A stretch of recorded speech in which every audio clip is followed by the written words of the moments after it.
Bonjour, c'est la critique de la semaine. Et cette semaine, nous avons eu un coup de cœur pour Sous le ciel de Kutaïsi d'Alexandre Koberidze. Parce qu'il s'agit d'un conte malicieux qui, sous prétexte d'une histoire d'amour contrariée, nous plonge avec humour dans la Géorgie contemporaine et plus particulièrement dans la ville de Kutaïsi, la troisième plus grande ville du pays. Parce qu'il y est question en filigrane de plusieurs formes de magie, dont celle du cinéma, et de la manière dont il façonne et réordonne notre monde. Parce qu'en plus de son intelligence et de sa fantaisie, le film est d'une beauté plastique saisissante, avec des choix de mise en scène singuliers et assumés, qui donnent un souffle presque épique au récit.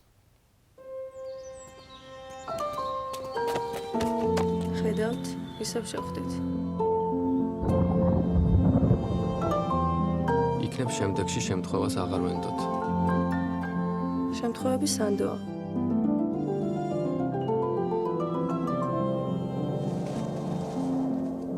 ნიოს უნდა ეთქვა, რომ წყევლის გამო ის შემდეგ დილას სრულიად შეცვლილი გარეგნობით გაიღვიძებდა.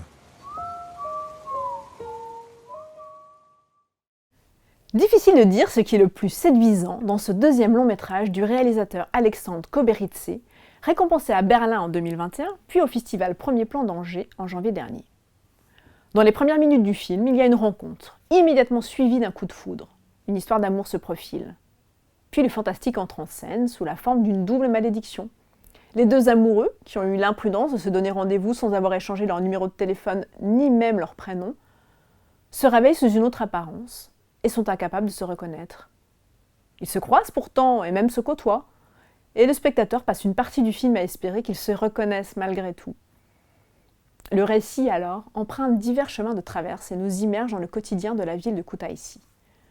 On y fait la connaissance de chiens amateurs de football, d'enfants qui font l'école buissonnière pour manger des glaces, d'une réalisatrice qui cherche l'inspiration pour son nouveau film, et ainsi de suite, de digressions en intrigues parallèles, de purs moments de contemplation en séquences quasi introspectives. Car parmi les nombreux personnages qui portent ce film éminemment choral, le narrateur qui intervient en voix off est loin d'être le moins intéressant. C'est lui qui nous sert de guide tout au long du récit, expliquant et commentant ce qui se passe à l'écran, nous dévoilant les petits secrets des habitants ou les meilleurs lieux pour assister aux retransmissions de la Coupe du Monde, et apportant une généreuse dose d'humour et de fantaisie au récit. Il n'hésite d'ailleurs pas à interpeller le spectateur et à lui partager ses propres réflexions. À travers lui, c'est le réalisateur qui s'adresse directement à nous, ce qui donne lieu à des passages très ironiques, notamment lorsqu'il anticipe les critiques à l'égard de son propre film en soulignant de lui-même les points douteux du scénario, mais aussi à des propos plus profonds et plus douloureux sur la place et le rôle de l'artiste dans le monde. Cela participe à donner au film une double lecture allégorique. On se laisse emporter par la vie bouillonnante qui s'écoule dans un mélange de légèreté et d'enchantement ténu, et on a en même temps en permanence conscience d'être face à un film qui ne cherche pas à dissimuler la part de jeu et d'artifice qu'il recèle. La magie, on l'a vu, tient un rôle primordial dans l'intrigue. Immédiatement, il a l'idée du mauvais sort jeté aux deux amoureux. Un personnage, tout au début du film, déclare d'un ton catégorique que les malédictions sont dépassées.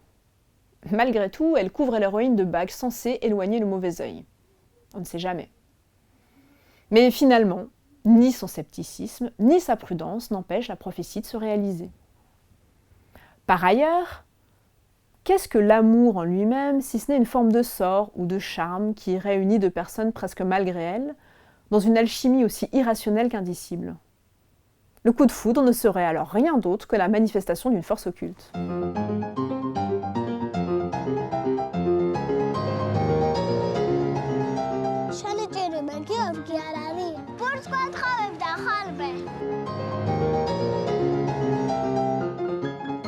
ლიზა და გიორგი ყოველდღე ხედავდნენ ერთმანეთს და მაინც ერთმანეთის ლოდინში ატარებდნენ დღეებს.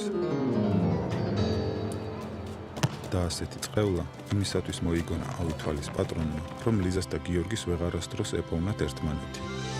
Par petites touches, le surnaturel mène ainsi tout le film. On est dans la plus pure tradition du réalisme magique qui capte à la fois la réalité d'un lieu et sa part d'inexpliqué.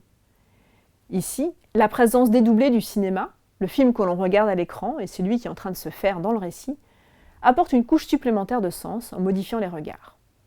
Pour Alexandre Koberidze, le cinéma influe en effet sur la manière dont on regarde le monde, mais aussi sur celle dont on y agit. C'est cet immense pouvoir dont il fait la démonstration tout au long du film, et jusque dans son pied de nez presque final, lorsque la magie du cinéma sert de révélateur à la réalité. Comme pour mieux appuyer son propos, il recourt à une mise en scène sublime, faisant la part belle aux plans larges admirablement composés et aux belles lumières dorées. Sa séquence d'ouverture, par exemple, est admirablement cadrée et découpée pour ne montrer que les jambes de ses personnages, dans un ballet à la fois drôle et plastique. Puis un plan très large les montre de loin, comme des insectes minuscules. C'est comme si le propos du film était concentré en quelques minutes, dans cette absence de visage qui annonce leur métamorphose à venir, puis dans l'idée de leur insignifiance face au monde, qui se moque complètement du drame qui les attend, comme face aux mauvais esprits qui les menacent, et enfin, dans le fait que face à cette adversité, ils sont malgré tout ensemble, réunis par le pouvoir du cinéma. L'autre grande caractéristique du film est sa construction syncopée, propice aux nombreuses ruptures de ton. Le réalisateur prend en effet le temps de dérouler son récit en empruntant tous les chemins de traverse qui se présentent à lui et en s'attachant autant aux petites choses qu'aux grandes. Il semble d'ailleurs filmer de préférence les moments de creux ou d'abandon, laissant hors champ les grandes émotions. Parfois, ce sont de longues déambulations musicales. À d'autres moments, des séquences de cinéma muet.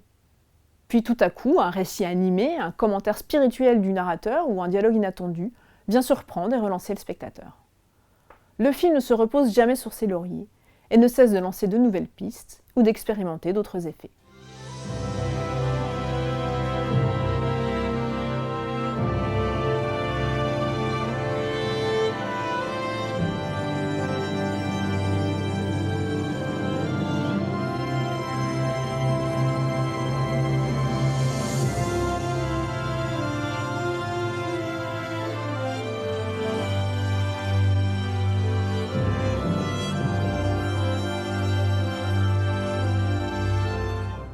C'est évidemment un immense plaisir de cinéma, tant la liberté et la singularité de Sous le ciel de Kutaïsi sautent aux yeux à chaque plan.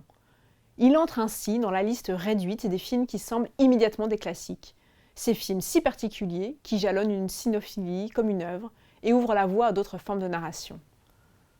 Ce qui est frappant chez Alexandre Koberidze, c'est qu'il mêle à la fois une intemporalité presque surréelle dans sa peinture des émotions humaines, et une contemporanéité évidente dans ce qu'il capte du monde dans lequel évoluent ses personnages. Ce double mouvement lui permet d'ancrer son récit dans notre époque, tout en gardant le flou poétique d'une dimension un peu parallèle, dans laquelle toutes les manifestations du réalisme magique semblent aller de soi. Les différentes couches de malédiction, de hasard, de coïncidence ne sont donc jamais questionnées, ni par les personnages, ni par les spectateurs. Seul le narrateur remet d'ailleurs en question la réalité de la transformation des deux héros. Avant de conclure que là n'est pas le plus étrange. Le plus incroyable de tout, souligne-t-il en effet avec une ironie perfide, c'est que des auteurs puissent choisir un sujet pareil. Sujet qui, selon lui, n'aurait pas d'utilité pour la société et d'ailleurs aucune utilité du tout. Mais bien sûr, comme on le sait, au cinéma comme ailleurs, les choses inutiles sont souvent les plus belles.